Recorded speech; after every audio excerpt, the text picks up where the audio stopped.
We just spent 9 months building our latest prototype, and the customer loves it. Sir, they want 12 more before next quarter.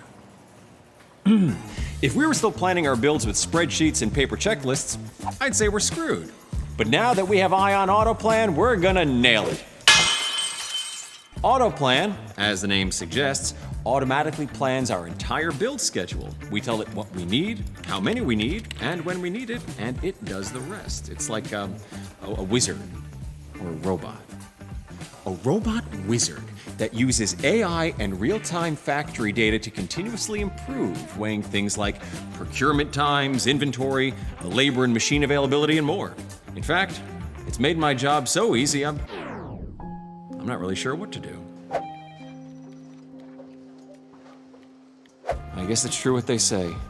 Be careful wishing for total operational efficiency. You just might get it.